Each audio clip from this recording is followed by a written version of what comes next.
Live via Skype is the DB&J Wrestling Podcast. I'm your host, Turnbuckle Jim, and with me, the Joey Mercury to my Jamie Noble. Fast count, Brian, and the exception to that, both my eyes still work. Well, go you. That's great. Did you remember that? Do you remember when Mercury took that shot to the face with the ladder and his eye just popped out?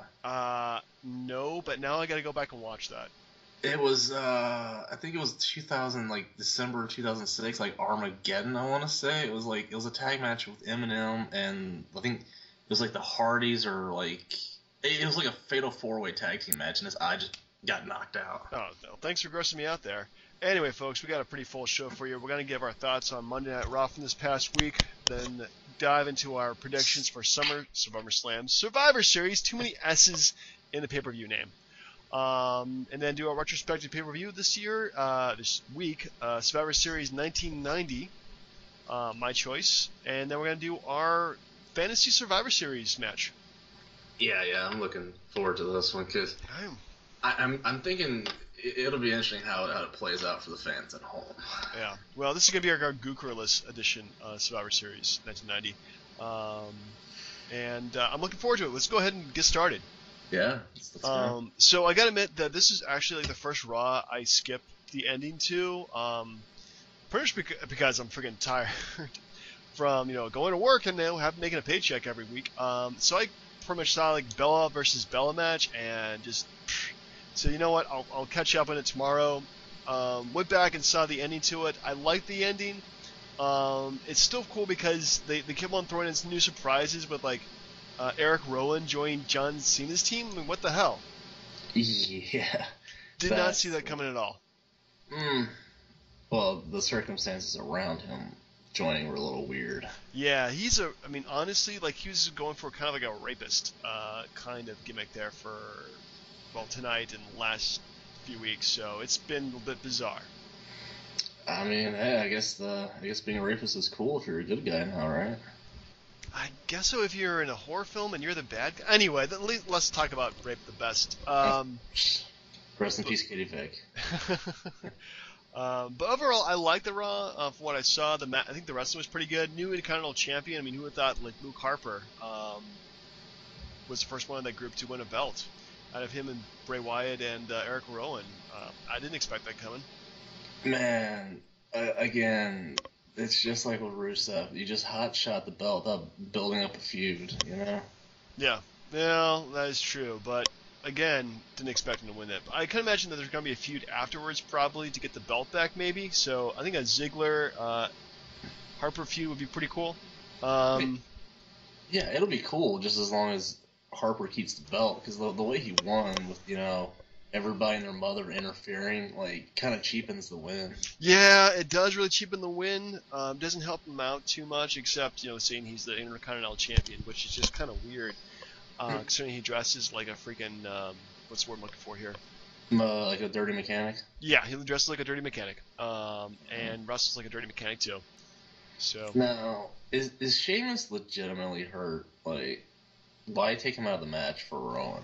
I don't know. Maybe they're trying to give him more of a push. But that's a good question. I don't have an answer for you. I don't think he's hurt. I haven't heard anything about him being hurt. But kayfabe hurt and real hurt are two different things. No, the one that's disappointing about it is I still think they all should be together as a group, because Bray he just doesn't look the same without the other two. Yeah, he looks kind of alone by himself there. Doesn't share the same threatening presence he had with those two guys. But I think they were so talented that you really can't hold them back by being in a Bray Wyatt shadow forever. I wish they changed up the gimmicks a bit, though. Well, the thing is okay, so normally when you break up a faction, the faction feuds or something leads up to it, they just split immediately, and there's no explanation or build up whatsoever. Yeah, it just kind of ended. That was a bit bizarre. Sort of the whole he freed him and everything. Saying that he freed him and everything. So I thought that was a bit it was really quick actually, and yeah, you really kind of wish they would do some kind of feuds to highlight them, but then again, feuds are good and sometimes feuds are bad for when it comes to breaking up a stable, and I think a feud would have not really helped anybody out. Well, it's like I don't know. It's sort of like when you're pretty much right because when Evolution split, Orton got buried, and when Legacy split, DiBiase and Rhodes got buried. So I don't know. But okay, answer me this: do you care about Bray Wyatt right now? Because it's just they're trying, but it just seems like after his being jobbed out to Cena, he lost a hell of a lot of momentum. Yeah, losing to Cena twice in 3 matches like really killed out his momentum. Yeah, he just stopped looking as dangerous. Is not as scary and fascinating. So I don't know.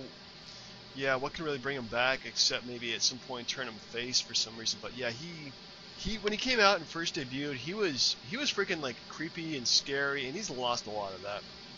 Well, I mean, how much of that is due to the burying, and how much of that is due to just if you're not in the main event, you're really not in the focus of the show.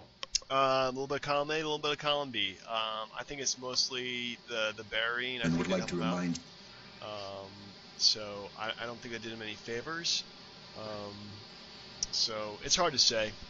He's gonna if he turns face, if he turns into a good guy, he's gonna feud with Harper over the belt because he's like, you left me, you did this, and you didn't bring it back to the family or something, Well, we'll see what they do with them. I really kind of feel that they wanted to distance those guys at this point.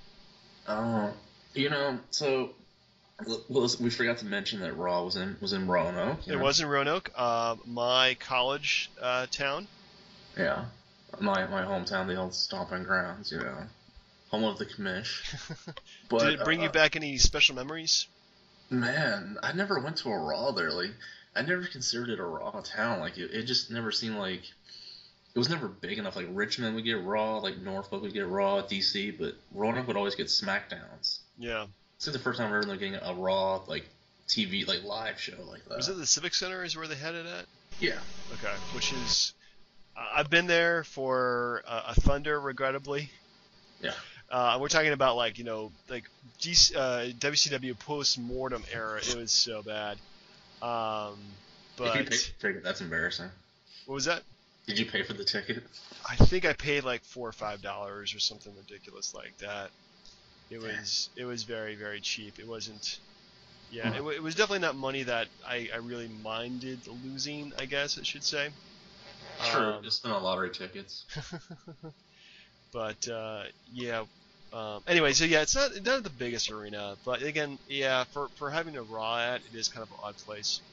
Now, another thing is you've neglected to mention Grumpy Cat. We're not gonna talk about Grumpy Cat.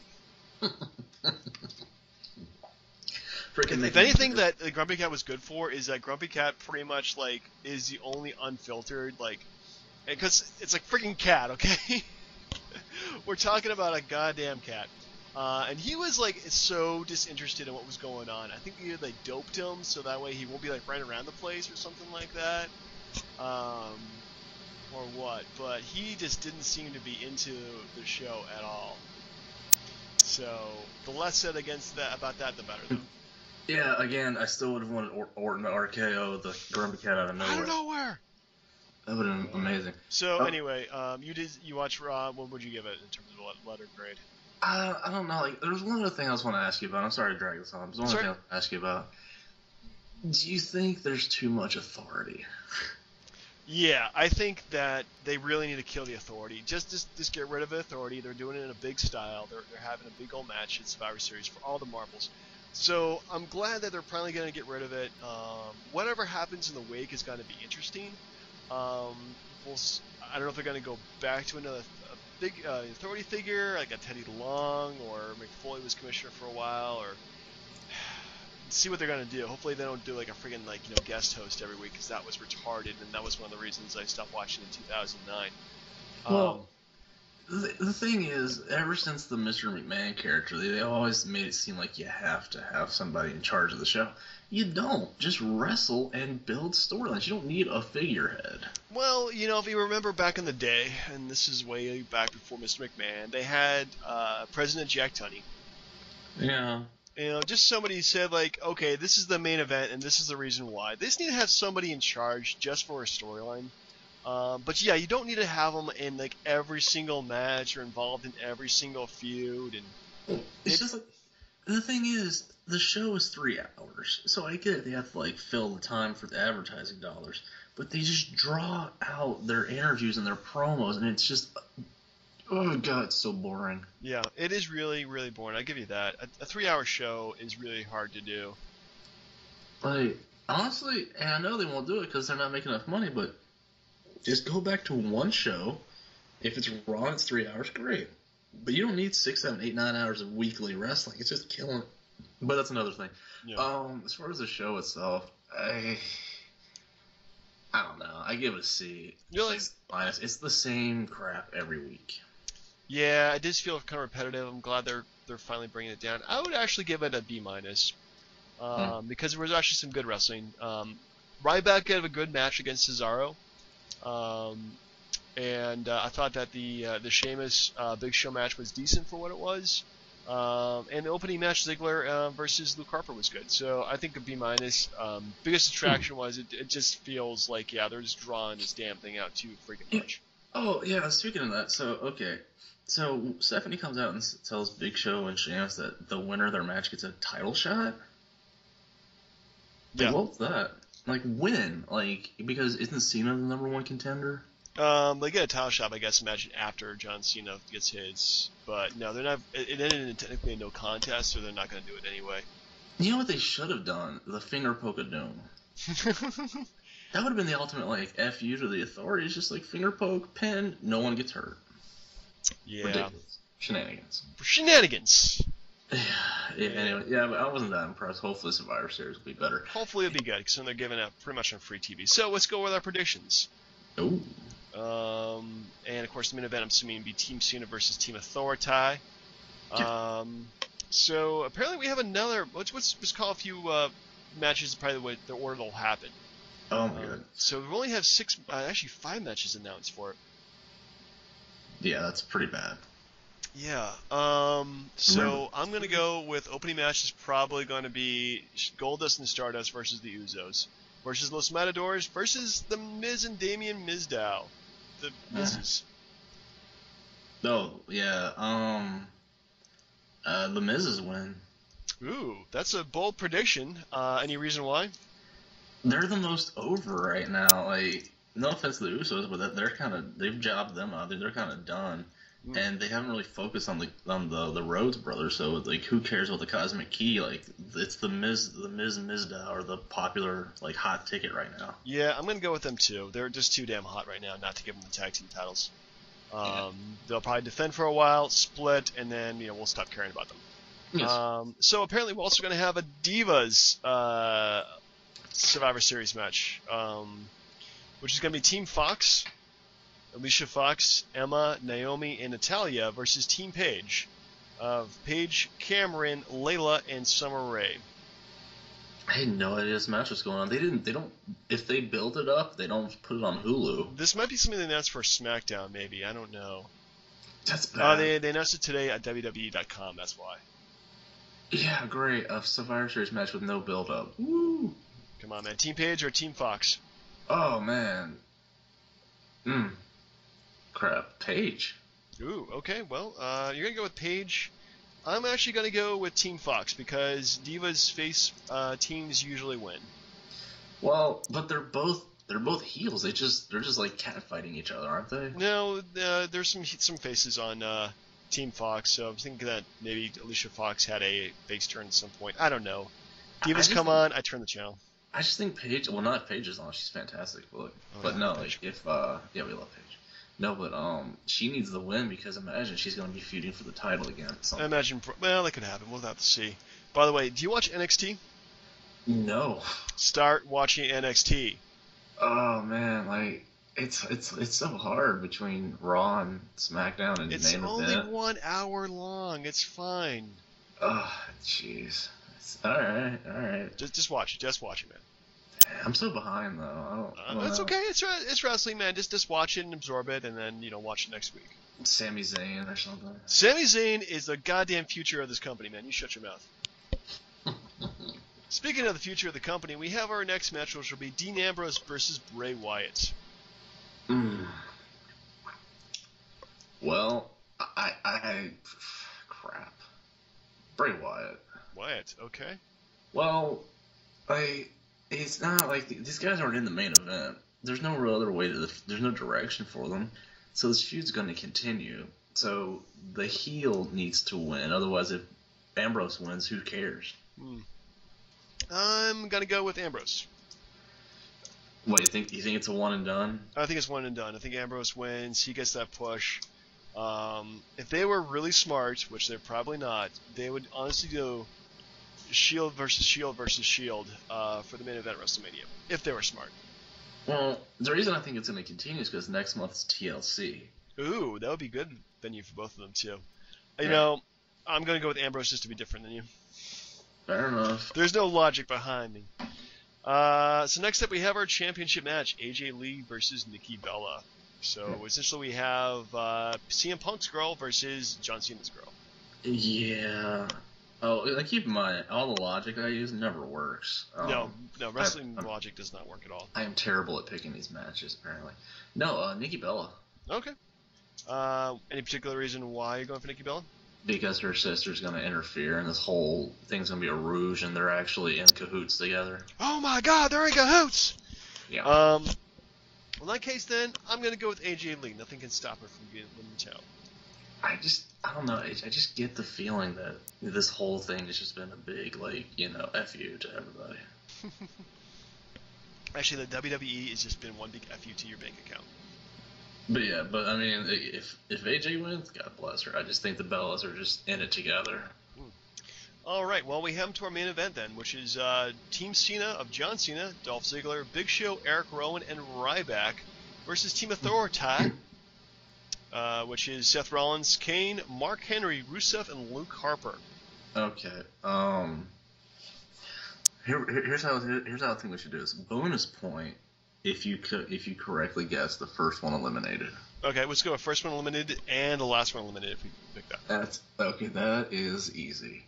First one is going to be Big Show. Ooh. Yeah. And then I think the last one. Man, I think it's gonna be John Cena. John Cena. So you think Cena Team Authority's gonna win? Yeah, I mean, I don't know. I feel like there should have been a longer build up towards this. Like, I know they've been using their authority and their power for so long, but it hasn't been people directly challenging them.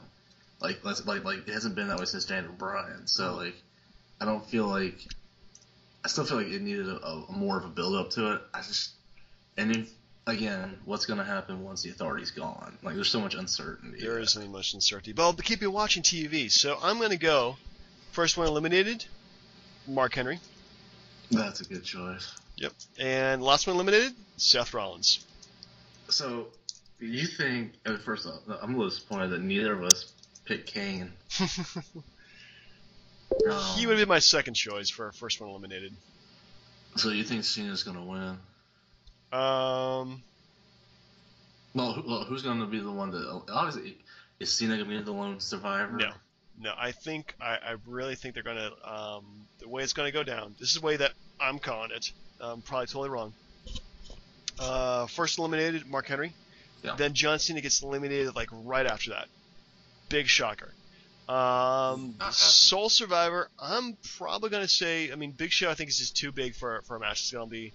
This match is probably going to be at least half an hour long, if not longer. I think probably 45 minutes is an easy estimation for this match. It's going to be epic. But I think that the Sole Survivor is going to be Dolph Ziggler. No. Because they're not... If he's going to be the lone survivor, he's not feuding for the Intercontinental title. He's, shooting at him to the main event. Yeah, well, people are cheering like hell for this guy. So I think Now, if he just improves like one or two more of his skills just a little bit. how does Rusev get eliminated? Ooh, well, there's a lot of good ways of getting rid of the unbeatable heel. Count out, disqualification. That's the ticket. Like, he just locks in the move on Big Show. And Yeah, it just doesn't. This just doesn't stop, and they eliminate him that way. Yeah. Or, like, swear to goodness, like big surprise, he actually like gets pinned or submits. Well, that would play into your Dolph Ziggler theory. Ziggler But- would be freaking huge after that. Like, honestly, like people would cheer him. Like, people would throw their babies at him for doing that. Now, excuse me, sorry. Now, here's a couple things you could realize that everybody on Team Cena, with the exception of Big Show, has the possibility of turning heel. Every one of them. You could see Cena, throwing in the towel and joining the Authority and just turning his back on the guys that supported him. You could see Ziggler, getting tired of getting his ass kicked, and he joins. I mean, you could see Rowan joining back up with Harper. I mean, you could see, God, whoever the other ones are, right? You see Ryback just, being a who cares because he's so stupid. I hate him. Like, everybody on those teams has the chance to turn heel. And if your prediction holds up, that's great. But if Cena turns heel and joins the Authority and gives the win to Seth Rollins, I think that's better. We'll have to see on Sunday. Yeah. And if Cena wins or he's the lone survivor and takes down like 3 dudes at once, like, no. Just stop it. Yeah, we might quit the podcast and start doing like another podcast about like better stuff. Like, Yeah. like want to do a Marvel movies podcast? Oh man. Well, there's gonna be enough of them coming up, right? Oh god, yeah. There's gonna be so many like comic book movies, it's ridiculous. My 17-year-old self is going nuts right now, but my 34-year-old self is just like, shut up, dude. Hey, how about the fact that comic books are $5 now? I just don't buy comic books anymore. Well, I do, so man. That's right, people. I read comics.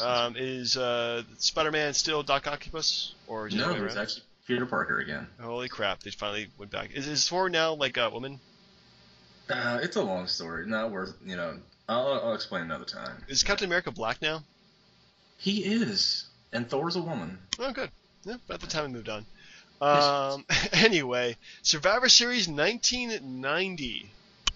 Wait, do you have the Vince McMahon like it's the Hulkamania, the Enforcers? Well, as we announced them, such as the first match is the Warriors. I can't do his voice. I'm sorry. Versus the Perfect Team.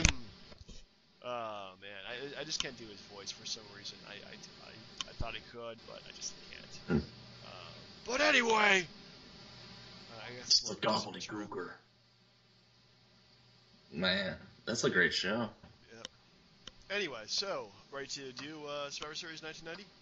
Yeah, let's We go come for to it. you from Hartford Civic Center, from beautiful Hartford, Connecticut. Place I've fortunately never been. 16,000 on the crowd, sandwiched between SummerSlam 1990 when the Ultimate Warrior defeated Ravishing Recruit in a steel cage match, and the Royal Rumble when the Ultimate Warrior will lose to good old Sergeant Slaughter. Yeah. Thanks to the Golden Scepter. Oh yeah! Like I said, I can't do much of it either. There's like no guys that can do it anymore. This is ridiculous. Well, thankfully, you're not Savage because you'd be dead. I know, I would be dead though. Yes, that's it. But you know what? I'd rather have been a dead savage than live a normal person's life. Like Hogan, yes. Yeah. No, yeah, Anyway. that's for another time. Yeah, no. Would you please describe the format for the show? Well, the format for this pay-per-view is actually the only time they've ever done this, and it's really like saying wrestling is fake. So they have pretty much all the heel teams, all the survivors at the end, will team up for one last match versus the survivors of all the face teams. So we have the final survivors from both the heel side and the face side for a grand finale match of survival. Should have done like Battle Bowl. What, random teams? Yeah. Oh, that would have been so much cooler if they did like just random teams for Survivor Series and made it like one big tournament where like the last 2 guys got to wrestle each other and that person becomes like the new like King of the Ring or something like that. Uh-huh. But there is something to be said about making wrestling overcomplicated. Looking at you, TNA. Anyway, ready to get started? Yeah. All right, so And we're not going to mention too much about it, how everybody in the first match is dead. But anyway, so we have the Warriors, the Ultimate Warrior, the Legion of Doom, Hawk, and Animal, and the Texas Tornado. Damn, that's 3 out of 4 right there. This gets even worse. Defeated the Perfect Team, Mr. Perfect, Demolition, Axe, Smash, and Crush. Also bringing to the ring Bobby Heenan and Mr. Fuji. So, I think Heenan and Fuji are still alive. Yeah, they're still going. So, out of 10 people, 3 are still alive. Yeah, isn't that pretty... Well, I don't know. Smash is still alive, Crush is still alive. Animal's still alive. Yeah. So, yeah. Out of actually 8, so it's like, 60, better than 3 8s. Yeah, yeah, did you watch the promo before the match? Yeah, I watched pretty much the entire pay-per-view except for one big exception. Holy big chunk of terrible interview. Like, the Warriors are the skeletons of the past. Like, who the hell cares? Like, oh my god, that's so ranting, but like, the Legion of Doom promos are just screaming, yelling, spitting, ranting. The only person that made sense was freaking Texas Tornado. Yeah, surprisingly enough, he did. Intercontinental champion at this time, so this match did feature the World and Intercontinental champion. Did you know he was wrestling with a fake foot at the time? I was not aware of that. Yeah, apparently he lost like his foot in some kind of accident. I read on the trivia thing we had last week. He lost his foot. He was riding like a prosthetic foot or something. Jesus. Yeah, he was ballsy. Yeah. That is really ballsy.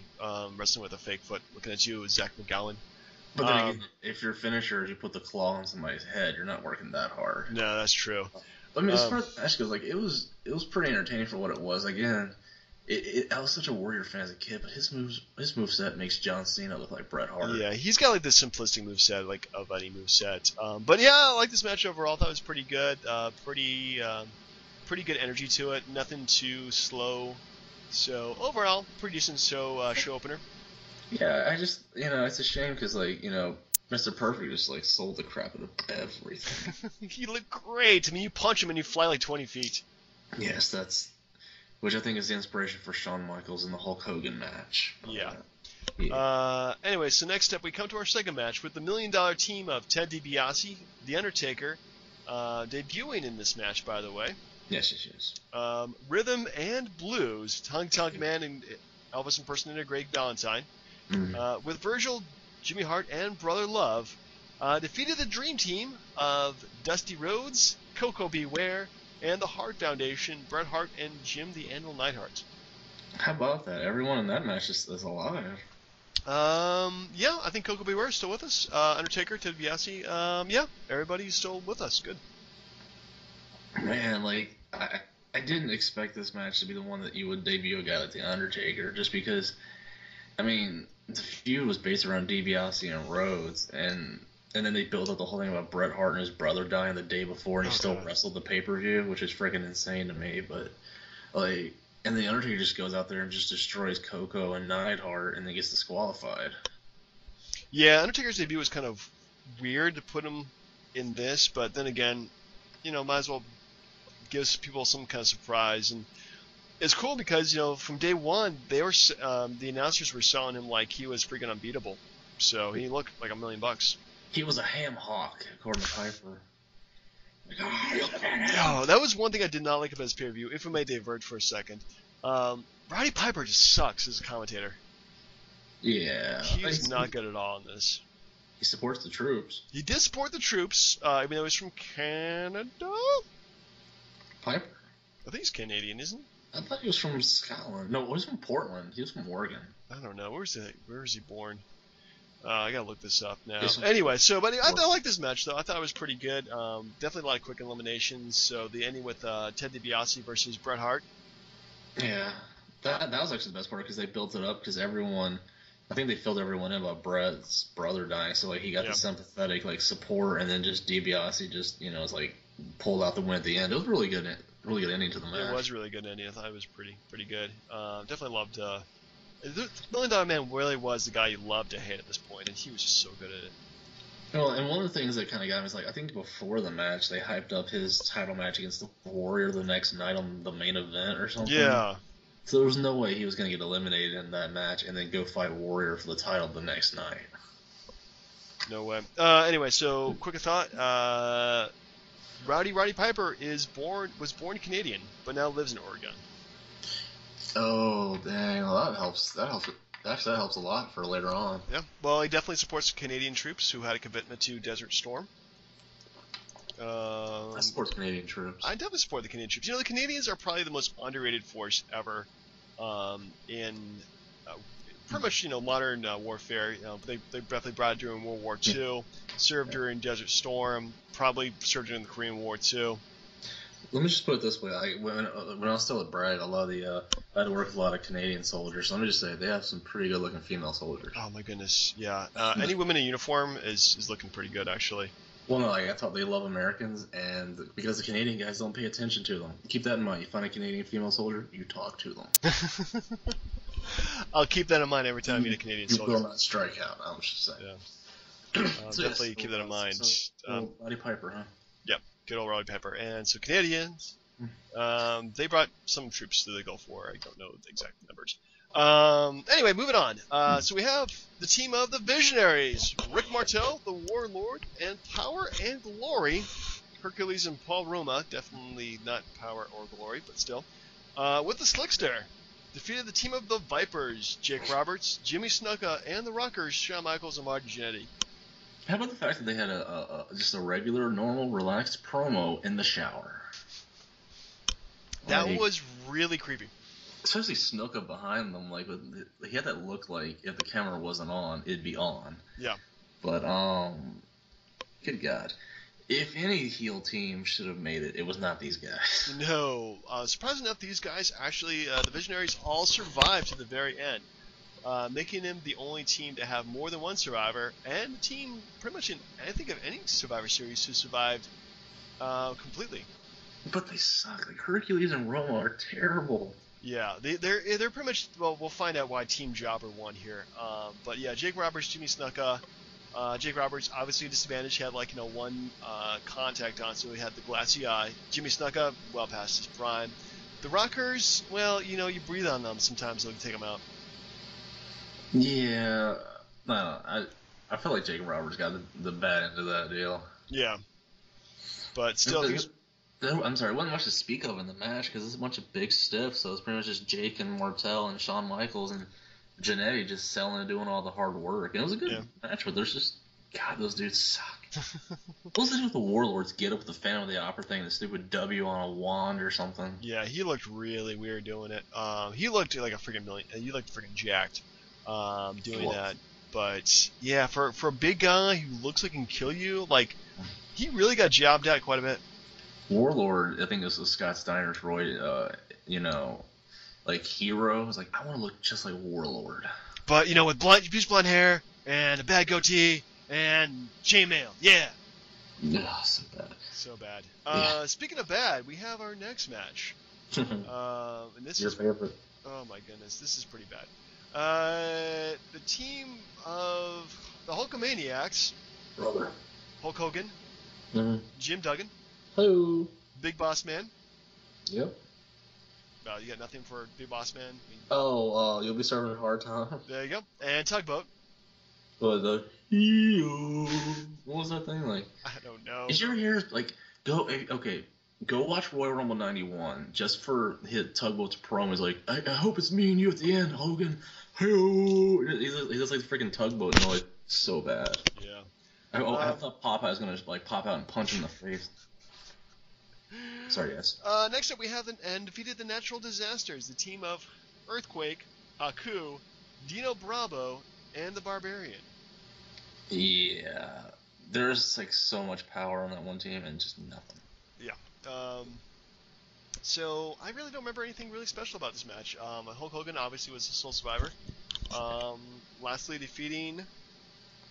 Oh God, Dino Bravo. I believe it was the Barbarian actually. That was. Yes, he was actually the last one eliminated. Do you remember the big thing with Dino Bravo? How he was actually was supposed to in the record books benching the most weight in the world or something. Well, at least the Canadians and actually world's strongest man apparently. Yeah, he benched 790 pounds, but it was ridiculous. That guy looked freaking jacked. Yeah, he also shot himself. But not the point. Let's stay positive. Hogan. I don't know, man. Like that just seemed like such a too easy of a match for him. Yeah, it just really is just he was just really phoning it in at this point. Not giving anything special to the crowd or anything like that. Forgive me, because I'm probably missing this point entirely. Where the hell is Savage? He was giving a promo afterwards, but yeah, he was kind of absent for this. Maybe he was injured. Maybe he just wasn't booked well enough. I mean, they pretty much decided maybe at that point they're going to go ahead and have him versus Warrior at WrestleMania, so they really didn't need to book him anymore. Yeah, I don't know. I just thought he would have been perfect for the heel team at the end. But... Oh yeah, he would have been great heel, but yeah, he was kind of transitioning from doing a feud with the Dusty Rhodes to doing a feud with Ultimate Warrior at this point. So anyway, we come to our next match, which is the alliance of Nikolai Volkov, Tito Santana, the Bushwhackers, Luke and Butch. Defeated the Mercenaries, Sergeant Slaughter, Boris Zukov, and the Orient Express, Sato and Tanaka. I have a huge problem with this. Like, considering that they were pushing Slaughter with the whole Desert Storm thing and he got the title shot at the Rumble, there's no way Slaughter should have been eliminated. There's no way Tito Santana should have been at the end. Like, he had no business there. Well, yeah, Tito Santana, I don't know what he was doing at the very end there, but at least he was, maybe he was like their token minority on Team Survivor face. But yeah, definitely, I mean, really this match is actually, I think, probably the worst of the night because it's just Sergeant Slaughter looking really winded and gassy. Pretty much eliminated everybody except for Tito Santana, and then Tito Santana getting eliminated surviving at the end after Sergeant Slaughter gets eliminated via DQ. Heyo. Yeah. So yeah, it's a not the match I would have booked, especially with all the early eliminations. Like they just went through like Zukov and the Orient Express really quick. But I think at this point they're like, we got to move the show and we got to get to the gobbledygooker. Oh yeah, but no, I don't know. I feel like we don't really like list a lot of like the important parts of the match, but there really wasn't any in this one. No, we really need to do a better job of keeping better notes of these matches because otherwise I'm just like forgetting. Like I saw this match, I liked it, I don't remember why. There was no weak spots. Maybe at the end. You know what, people? Just go watch some WWE Network for free. Just watch it for free. We're critiquing it because it's easy to do. Yeah, it's fun. Indeed. So, the main event. The main event, Team Face of Hulk Hogan, the Ultimate Warrior, and Tito Santana taking on the much bigger team. Well, bigger by 2 wrestlers. Actually, by 4 wrestlers. What am I talking? No, by no, just by 1 more, 2 more. Ted DiBiase, Rick Martel, the Warlord, and Hercules and Paul Roma. Tito Santana eliminates the Warlord, Jobber. Well, he gets eliminated himself, and then Hogan and Warrior proceed to clean the ring, and win the match. Yeah, I mean, did anybody expect Roma or Hercules to put any moves on Warrior or Hogan? Like, just, maybe 1, maybe 2. They should have just not even showed it. It should have just been DiBiase and just call it a day after 2 minutes. Yeah, I think they're trying to give the idea that they're so good they can destroy 20 other people. Yeah, I mean, is this what gave Hogan the idea for the Hogan Savage versus 10 people match? I was thinking about the Hogan versus Savage versus 10 people. This might give my idea for that. Or John Cena and Randy Orton versus all of Raw. Oh, yeah, that was bad. Yeah. Yeah, this is bad. It's not as bad because they've all wrestled during the night, so they're all winded and everything. So you can realistically see them win.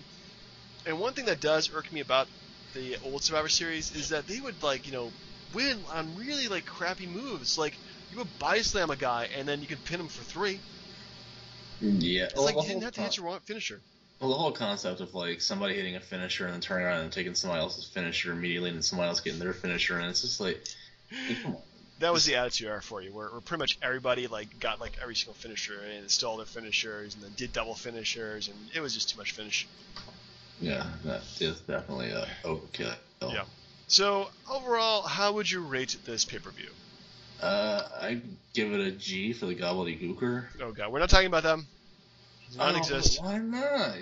Mean Gene got in the ring, they danced and did the chicken dance or whatever, and come on, you can't not mention one of the top 2 worst moments in wrestling history. Yeah, that was pretty bad actually. The gobbledygooker was an egg, which showed up in earlier WWF shows. And I got promoted like, hey, he was going to make his debut at this pay-per-view. Let's see what happens. And turns out it was a steaming pile of nothing. It Now, was really bad. What I want is like Gobbledygooker to show up at Survivor Series this year and just get destroyed. Gobbledygooker. He should have showed up on the end of Raw as like part of Team Cena. Just like showed up, like shrugged his shoulders and just ran away. No, like, he should have gotten curb stomped by Seth Rollins or something. But man, like, yeah, he should show up every year, just like Pete Rose showed up to get, chokeslammed by Kane every year. Yeah, well, I mean, originally it's a terrible idea. It's dumb, but you can look at it and say, it wasn't really like no harm, no foul, except we were kind of expecting something cool. Even as like a 10-year-old, I hated that stupid Gobbledygooker. It was hilarious for the fact that Piper just could not stop laughing. Yeah, I miss Mean Gene and Grand Monsoon. But Mean Gene and Grand Monsoon. I mean, freaking. But riddle me this, sir. Yeah. Is it worse than Shockmaster? Yeah, it was actually worse than the Shockmaster, only because it was intentional and not accidental. Oh, so you knew about like the board they got put there, they tripped on, and yeah, that was a big saboteur right there. But yeah, so next week, I think we're gonna go back to finishing up the old Attitude Era. Oh, no, dang. But do you want to do another pay-per-view? I thought Survivor Series. Yeah, I don't know, but it'll already be past that point, won't it? No, I think we have one more pay-per-view in us. Do you want to do a Survivor Series of a neutral? Well, I was thinking there was one in particular that I was really interested in. 96. 96, debut of Rocky Maivia. Yeah. The Shawn Michaels Sid, where was it his manager has the heart attack, and then Brett returns to fight Stone Cold. Yeah, that might be worth watching. If it's gonna be bad, I'll hate you. Parts of it, because the Barry Windham comes out as the Stalker. That's not cool now. But yeah, all right, I'll bite. We'll go ahead and watch it. But again, if I don't like it, I'll hate you. Fair enough. But anyway, at the end of the day, what would you give this pay-per-view? B. Just a B minus. Yeah, I give it a B. There was really nothing memorable about it, but it was just kind of cool seeing all those different teams, especially the classic, late Hulkamania era wrestlers, and everybody had it was really colorful. I think at this point, so I think at least that point, like you're not gonna say like who is this guy? Like you obviously know who the freaking Orient Express is. So. Well, the important thing to take away from all this is that The Undertaker debuted here. Yeah, that is definitely very memorable. The Undertaker did debut, and I would say still going strong. But this year, I haven't seen him in a while. No, he still has his bell rung by Lesnar. True that. All right, so ready to do our final Survivor Series fantasy match. Sure. All right. I say flip a coin, and we'll just go by the honor system. Winner chooses whether or not to go first in the actual match or draft first. Yeah. All right. So I'll flip a coin. We'll go by the honor system. Call it heads or tails. Okay. What are you going to call heads or tails? Heads. Heads? Okay. Heads it is. You choose. I'm deferring to the second half. All right. Smart move there. Okay, so I will go first with my pick. All right, so pick number one. Obviously, every team needs a captain. Somebody can hold everybody together. A leader of sorts. And I can pick no better man than this. He has been a multiple, I think double digits at this point, world champion. Yeah. He has led multiple factions as pretty much their team leader over various decades. So my pick for captain is going to be Triple H. Okay. That's a good choice. By the way, I am going for team heel, aka team bad guy here. So I'm going to go with Triple H, probably circa around the year 2000 or so. Alright, well, that's actually really good. I guess I'll have to go all faces then. It's easy enough. Guess you'll have to. Well then I will go team captain, and I'm gonna go Bret Hart. Ooh, interesting choice. But I'm gonna go 97 because even though he was a heel, he was still he was still the man in Canada, and the Hart Foundation was crazy over. Wow. Okay, then. So, Bret Hart. Okay. Yes. Well, for my next pick, I'm actually going to go from the anchor of my team, somebody who can take lots of shots, who can give it out worse than he can get it, or be given. Anyway, a person so strong, he doesn't have to yet to cheat to win the match. He's just going to beat the crap out of you because he has no mercy. And wait for a response here. Apparently, I'm not getting any. So. Oh, hold on. No, okay, so no mercy. God, I keep thinking Taz, but No, I'm going to go with Brock Lesnar. oh God, Survive. I got Taz like Survive if I let you. But no, Lesnar's a good choice, man. Oh yeah. I'm actually going to go with Brock Lesnar circa 2014 too. Jesus. So that way we'll have Paul Heyman in my corner. You're stacking the goddamn deck on there. I am. But my next three choices are going to be really blow your mind. Yeah. Well, as long as it's not Buff Bagwell, we're straight. I mean, or Judy Bagwell for that matter. No, it's going to blow your mind. So I'm going to keep my Canadian theme intact. I'm going with Owen Hart. Ooh. And this is, I want to say it's 94 when he did the King of the Ring and he feuded with Bret over the title. Was he a face then, or were we just gonna No, he was a heel, like big time heel. Like him and Neidhart returned to like screw over Bret to give Owen the title. Yeah. So Owen Hart. Owen Hart. Okay, wow, that's interesting. That makes me actually rethink my draft picks. But I'm going to go with my team enforcer, the person who's going to be the drill sergeant of my team, keep everybody in line, and will do anything to cheat to win this match. I'm going to go with Arn Anderson. Really?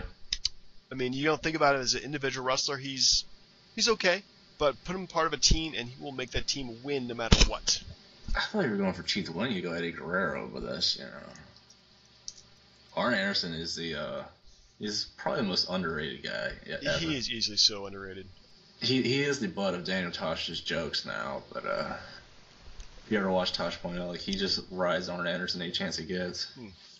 It's pretty funny, but that's a good choice, sir. So I'm gonna go with my next choice, and you opened this up for me, so I'm gonna use it. Roddy Piper. Roddy Piper, wow, go with all Yeah, I'm going with the Canadian theme, and Piper's my guy. Any particular Piper? I mean, he was only. Well, I want the Piper like from like WrestleMania 1 or 2, or from like the Junkyard or like the chain match he had with Greg Valentine at Starrcade. Okay. Yeah, like not the one that fought Hogan in the I'm the Icon. No. God, that was so bad. No, gosh, no. Or I mean, I could use the one from I could use Announcer Piper. He's only a heel in my book. All right, so then I will go with my team technician, aka the face of the team, if I will, the model Rick Martel. What? Yeah, incredibly underrated. However, still part of the glue that will hold the team together. Oh man, I'm following. Go ahead, sir. Okay, but yeah, also really underrated too as a wrestler. I still think Jake was a better heel than Martel. Like when he did his whole trust me thing, but well, yeah. Jake was probably a better heel, I think, just being a straight up bad guy, but you really can't see him being part of the team, just kind of being the leader of the team. Fair enough. Alright, so my next one is Edge. Oh, I should have picked him just to piss you off. Yeah, it would have been sense it was a good bad guy, but yeah, no, I'll pick him. And as far as like a time frame goes, like when he came back from his injury in 2010, he was a good guy for quite a bit. So I'll use the Royal Rumble winning Edge. Okay then. Well, then my penalty pick, just to piss you off. No. I'm gonna go with Christian. Really? Yep. That's actually not gonna. Wow, damn it, that is gonna piss me off. But I'm more mad at myself because I would have picked him instead of Piper. Is that the only reason you picked him? Yeah, because team heel, man. We gotta cheat to win. Yeah, and you need a guy that will start crying in the ring when he loses. It's He's perfect. also my team wild card too. I just kind of picked him to see what kind of crazy shit he would do. Well, then that makes my last pick easier. Chris Jericho. Ooh. Yeah. You are going with all Canadians, sir. That's crazy. Hey, you hoser. You hoser. Yeah, hoser. Oh, you can't play hockey anymore, can you? No. All right, so the format for this is going to be really stupid. It's just going to be, I guess, us kind of narrating what's going to happen in the match. So you go first, then I'll go for one fall, and then you go for another fall. And, I'm going to have fun with this. I'm not going to go with, say, my guy beats your guy, or, your guy, suddenly explodes or something like that. We'll just go with, let's just have fun with it, okay?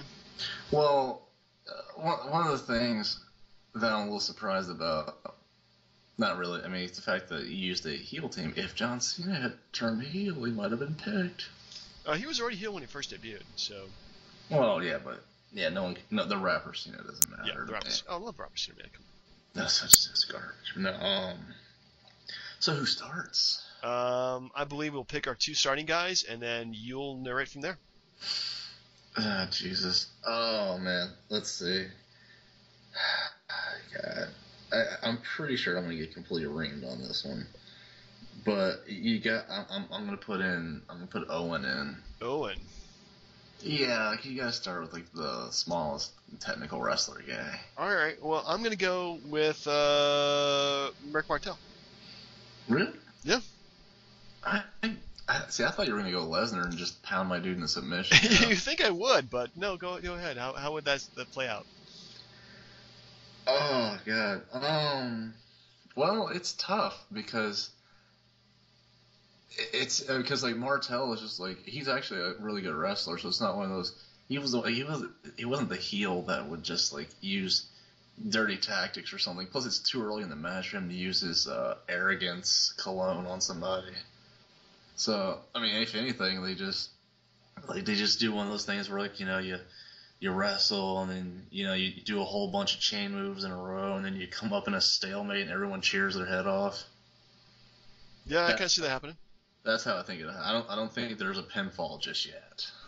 Okay then. So you gonna tag out? Sure. But okay. So here's the thing. So if we got these 5 guys, do these 5 guys have a feud with the other 5 guys? Does Lesnar say I hate Chris Jericho or something like that? Yeah. Let's just go with that. These guys hate each other. Well, let's see. So Owen tags in Brett, and then Brett's I want a piece of Triple H. Ooh, all right then. So Triple H tags in to the match. I guess we'll tag it off here. Triple H and Brett actually start brawling for quite a bit. Obviously, everything's become very personal with them between Montreal screw jobs and other comments about Brett's mother. To the point, excuse me. Triple H actually said something so insensitive to Brett. Not only is Brett pissed, but Owen is pissed too. Owen comes into the ring and proceeds to wail on Triple H, getting himself disqualified when he would not go back to his corner. Man, down to 5-4, huh? Yep. Now let me ask something here. So you said early 2000 Triple H. Yeah. So is Stephanie with him as well? Yes, she is. Stephanie is managers at ringside. So you said managers are allowed at ringside? Oh yeah. Okay. Well, that actually works out because. Well, okay. How about this then? How about Owen goes over to confront Stephanie and just gets slapped in the face? Ooh, that sucks. Just egg it on. Just job Owen like they did when Triple H fought him in '98. Yep. Yeah. So I'm down 1. All right, so Brett's still in the ring. So I mean, is Triple H still in the ring? Or yeah, they're still in the ring. Unless they want to tag out. Well, I'll tell you what. I'm gonna tag out Brett for Jericho. For Jericho. Yeah, I mean Jericho and Triple H have enough of a past together. Oh yeah. So at this point they're okay. So you want to? Yeah, I mean, if anything, if we're going that route. Jericho could pull a piece out of the Rock's playbook and just goes and grabs the microphone. He's like, Triple H, before I wrestle you, I would be remiss if I didn't remind you that you're married to a bottom feeding trash bag hoe, you know, or something along those lines. And oh my god, I see. I keep thinking about. You remember when they had the tag match and Triple H tore his quad? Yeah, And yeah. had walls and all that. I'm not saying that could happen again, but Spontaneous injury. no, I mean honestly, like this is like the best part of the match. Cause I think like these guys will just go in there, just tear into each other. They absolutely hate each other. I would think there'd be. It's just more like a technical wrestling show going on with like the the high knees and the spine busters and the freaking god what the lion salt that Jericho does. But I don't think I get a pinfall just yet because I think Lesnar comes in and breaks it up. Okay, so Lesnar breaks up the tag. Triple H tags in Lesnar. And there you go. It's on you. Lesnar proceeds to treat Chris Jericho like a rag doll. Yeah. Rag dog sounds even better though. It's a road doll and road dog. He treats him like a road dog. Completely destroying Jericho, knocking him out with an F5, pinning him for the second pinfall. Man, alright. Man, if we're gonna pull some of this magic, I gotta get a win, man. But I think Piper comes in at this point. Ooh, Piper comes in. All right, so Brock Lesnar tags in. Actually, Arn Anderson. I forgot about him, man. I don't know. Like I think Piper pulls some of those dirty tricks, like a thumb to the eyes, or a low blow with the referee distracted. Some Ric Flair stuff on Arn Anderson like that. All right. And what's funny? Both those guys have the same finishing move, if I'm not mistaken. Arn Anderson had what did he use? He used the Spinebuster. That wasn't his finisher though. Yeah, Spinebuster was his finisher. Yeah, I swear. I thought he put Hogan to sleep with a sleeper hold or something. I'm pretty sure that Arn Anderson never used a sleeper hold in his life. Yeah, I don't know. I mean, I can see if he's on Twitter right now, see if I can ask him. Did you ever use sleeper hold? No, but basically the only thing I see happening with that is, I mean, as far as Piper goes, Arn Anderson tries to do something dirty. Let's say like a lead pipe or something. Okay. So Arn Anderson tries to use a lead pipe. Piper, with the referee distracted, takes the pipe from Arn, hits him over the head, knocks him out, and there's the first pinfall. Oh no! Arn Anderson eliminated from Team Heel. All right. Well, Arn is on the tag in. Well, the in comes in Christian. Oh lordy. Okay. Well, we'll go ahead. That's on you, isn't it? All right. So Christian versus who at this point is Roddy Piper. Yes. They just pretty much proceed to do a whole series of brawls, rest holds, more brawling, more rest holding, lots of eyes to the face, a lot of low blows, pretty much back and forth until Edge is tagged in. There you go. That's nice. I mean, I guess at that point, it's more of just, the crowd's going nuts, but Edge is his first time in the match, so I think what he does is he runs over to the other corner and knocks Lesnar and Triple H off the apron. Christian tries to do a surprise roll-up pin. Edge kicks out. Christian turns around, and then when he turns back around, Edge spears the crap out of him. Wow. And then pins him. And then Christian cries. Poor Christian. Well, pissed off is Brock Lesnar. Oh lordy. Yeah. He's coming. He's coming in now. He's coming in. He's pretty pissed off. However, Edge tags in Roddy Piper. That's right. That's right. Piper stands for about maybe a minute or so before Brock Lesnar just does another F5 to him and pins him. No, that's fine. But then, God. Okay, so it's 3-2 now. I got Brett and Edge, and you've got Lesnar, Triple H, and Rick Martel. Which I don't know how Rick Martel's still in the match. Just tag him in. All right. So he's tagged in. Man, I think Brett has to come back in. And I mean, and it's tough because against again with like the referee distracted with Stephanie, like somebody tries to hand arrogance to Martel, and then again like Brett does a drop toe hold and like knocks Martel into the thing of fragrance. The arrogance gets in Martel's eyes, and then Brett puts him in the sharpshooter. So like he's trying to like get the stuff out of his eyes. And meanwhile, he's in the sharpshooter. He's in a crap load of pain, and then he taps out just so he can go get his eyes checked. Ooh. Yeah. Well, in comes Brock Lesnar. Again, man. Brock Lesnar just chilling. Yeah, he's just chilling in the corner right there. So in comes Brock Lesnar. So Yeah. he's pretty pissed off. And you said Brett was in the match in the ring right now? Yeah, Brett. Yeah. All right, so it's him versus Brett. Brett actually holds his own for quite a while. Quite a bit of submission moves. A lot of different, Brock Lesnar tries to stretch him out, tries to get him to submit to his own forte when runs in Roddy Piper. What? Yeah, with the referee distracted, Roddy Piper hits Brock Lesnar with a chair, causing Bret Hart to get the roll-up pin for the 1-2-3. I thought you were gonna get Brett disqualified. Nope, Brock Lesnar is out. So just so we can be clear, the monster Lesnar gets taken out by a chair shot by Piper. Actually, 5 chair shots. Let's go with that. I just want to, because I want to make Lesnar look good here. But damn, because this is not gonna go. This is not gonna be pleasant now, because it's down to 2-1, and it's Bret and Edge against Triple H. So Triple H comes in, and he's all like, "What, scared out of his mind?" Yeah, Triple H has been intimidated, so he starts kicking Bret Hart repeatedly. God, but see, I'm gonna leave this to you because you're down to your one guy, so it's on you, like whether he stays in or not. All right, so it's Triple H versus Bret Hart.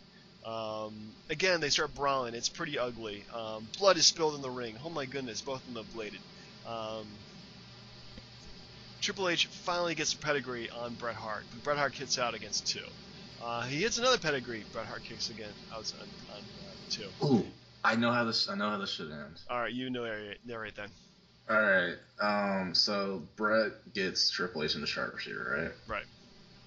So Triple H is struggling. Referee's over there. Stephanie gets on the apron, distracts the ref. Shawn Michaels comes in and super kicks Bret in the face. Ooh. And then Triple H puts Bret in the sharpshooter, and then the referee calls for the bell because Bret's unconscious. Yep. Yeah. So we have Triple H versus Edge. Oh, jeez. This is so bad because, oh man, because HBK got kicked out of the arena, so Triple H is already pissed about that. And I'm assuming the referee is kicking Stephanie out because of the constant interference that she's provided in the match. Obviously. So Triple H is just left to his own devices, and I would like to think a cool way to end this would have been like, as soon as Bret, they call for the bell, and with Bret unconscious in the sharpshooter, Edge would have already been in the ring spearing Triple H. Like, before he got out of releasing the sharpshooter. However, I don't know if that is a suitable way to end such a match. I'm not trying to give Edge the complete win, but I don't see how. It's tough. I don't know where this would go for either guy. You know what I mean? Yeah, that's true. Well, I guess at the end of the day, Edge spears Triple H, giving himself the win, and Team Canada, Team Face, or whatever you want to call yourself, are the winners. Yeah, we're it's called Blame Canada. Blame Canada. Yeah, but then I guess this would have made sense. We'll just say this event was in Montreal. Yeah, let's just put it back in Montreal. The Montreal Redemption match. Unless sure. So anyway, that went okay. Yeah, I mean, I wasn't trying to blatantly put Edge over like that. It's just it's tough because, again, when it's down to him and Triple H, I mean, Triple H by all rights beat faces cleanly during his hot heel run. Oh yeah, he looked great. But I don't know. Made everybody look terrible though. So we have a top 10 list for next week, top 5 list for next week. Let's see. We really got to start doing our top 5 of the year pretty soon. That's more like December stuff. Yeah, it is December stuff, but we're coming really close to it. So.